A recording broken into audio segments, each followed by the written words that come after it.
ভিডিওটি অনেক ইন্টারেস্টিং হতে যাচ্ছে। কিভাবে আমরা আমাদের নিজেদের ফেস লাগাবো যেকোনো ছবিতে। আমি সাকিব খানের ফেস এডিট করে দেখাবো, আপনার ফেস আপনার নাম দিয়ে আপনি কিভাবে এডিট করবেন জানতে হলে সম্পূর্ণ ভিডিও দেখতে থাকুন। চলে আসলাম আমি আমার এডিটিং প্যানেলে, ক্রোম ব্রাউজারে গিয়ে সার্চ বারে চলে গেলাম, যে লিখবো রিমেকার। রিমেকার এআই লিখলে আপনি দেখতে পাচ্ছেন আমি লিখছে তলে একটা লিঙ্ক চলে আসছে, ওয়েবসাইটের লিঙ্ক। আপনারা এই জায়গায় ক্লিক করে প্রথম ওয়েবসাইটে ক্লিক করে আপনারা ভিতরে প্রবেশ করবেন।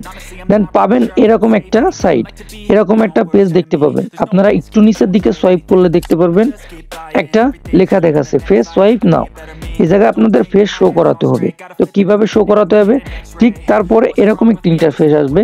তারপর দেখতে পাবেন আপনারা নিচেরা আপলোড ইমেজ।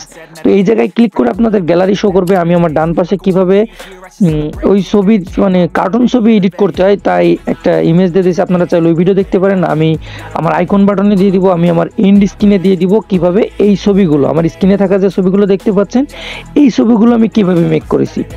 তো আপনার ফেস যদি এডিট করতে হয় তাহলে আপনার এই ছবিগুলো মেক করা লাগবে আমার আই বাটন থেকে, অথবা আমার এন্ড স্ক্রিন থেকে আপনারা এই ছবিগুলো দেখে নিতে পারেন, এই ভিডিওটা দেখে নিতে পারেন।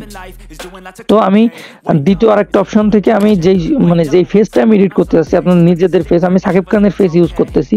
তারপর আপনারা দেখতে অ্যাড হয়ে গেছে। আপনারা যদি এই একটা ছবিতে দুইজন থাকে তাইলে আপনারা এই যে মাল্টিপ্লাইটে ক্লিক করবেন, তাইলে আপনাদের ছবিটা সিলেক্ট করে দিতে বলবে যে আপনি কার ছবিটা ওই জায়গায় ইউজ করতে চাচ্ছেন। তো আমি যেহেতু একা ছবি ইউজ করতেছি তো আমি শুধু ওইটা ইউজ করলে হয়ে যাচ্ছে। দেখেন আমার এই ছবিটা খুব সাকিব খানের মতো এডিট হয়ে গেল, মানে সাকিব খানের ফেস এডিট হয়ে গেল। এবার আমি ডাউনলোড করব কিভাবে, নিচে ডাউনলোড অপশন আছে, ঠিক ওই জায়গায় ক্লিক করলে সরাসরি গ্যালারিতে চলে যাচ্ছে। আমার ভিডিওতে একটু কিছু শিখতে পারলে আমার চ্যানেলটিকে সাবস্ক্রাইব করে পাশে থাকবেন। আল্লাহ হাফেজ।